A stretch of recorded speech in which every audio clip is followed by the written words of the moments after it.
বিসমিল্লাহির রহমানির রহিম। একটি অত্যন্ত সহিহ হাদিস। এটা আমাদের সময় উপযোগী এবং অত্যন্ত জীবন ঘনিষ্ঠও বটে। আল্লাহ রসুল সাল্লাল্লাহু আলাইহি সাল্লাম বলেন, তোমরা যদি দেখো একজন লোক অন্যায় কাজ করতেছে, কোনো একটা লোক হয়তো কাকে মারতেছে, তখন তোমরা তাকে শক্তি দিয়ে বাধা দাও, তার হাত ধরে ফেলো। তো সেই শক্তি যদি তোমার না থাকে, তোমাদের বলছেন উনি, তোমাদের না থাকে, তাহলে তুমি তাকে বুঝাও, ওয়াজ করো তাকে, সবাই মিলে বুঝো, ভাই কেন অন্যায় করতেছেন, কেন কুকুরটাকে মারতেছেন, কেন রিক্সাওয়ালাটাকে থাপ্পড় দিলেন আপনি, গরিব রিক্সাওয়ালা, বয়স তো কত বড়, এই এই জাতীয় কথা। এগুলি কিন্তু প্র্যাকটিক্যাল, আমরা দেখছি, আমি নিজেও দেখছি, অনেক সময় বাধাও দিয়েছি। এই আচ্ছা, সে সাহস যদি তোমার না থাকে, তাহলে তাকে মনে মনে ঘৃণা করো, অথবা তার সাথে সম্পর্ক বর্জন করো, তাকে বয়কট করো। এই বয়কট করাটা হইল ইমানের দুর্বলতম, নিকৃষ্টতম পর্যায়। আমি তাকে বয়কটও না করলাম, তাকে ঘৃণাও না করলাম, তাহলে আমি আর, আমার নাম আর মুমিনদের দফতরে থাকবে না, আমি কাফের হয়ে গেলাম। মুমিন না থাকলে তো মুমিনের বিপরীত কাফেরই হয়।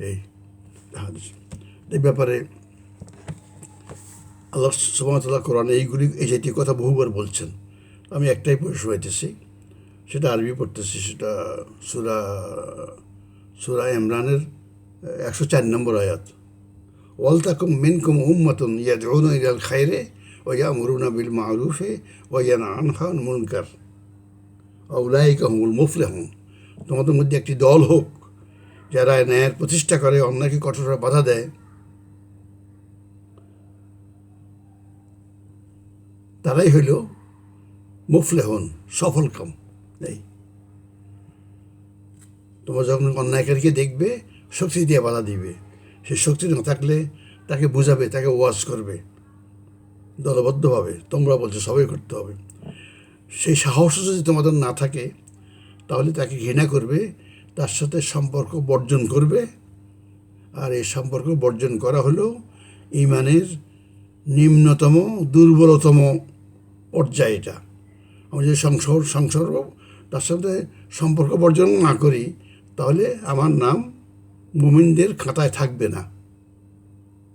আল্লাহ আমাদেরকে এই অতি সত্য, জীবন ঘনিষ্ঠ হাদিসটি মানার তৌফিক দেখ।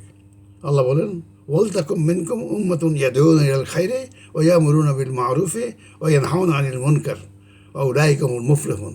তোমাদের মধ্যে একটি দল হোক যারা ন্যায়ের প্রতিষ্ঠা করবে, অন্যায়কে বাধা দিবে, এরাই হইল সফলকাম।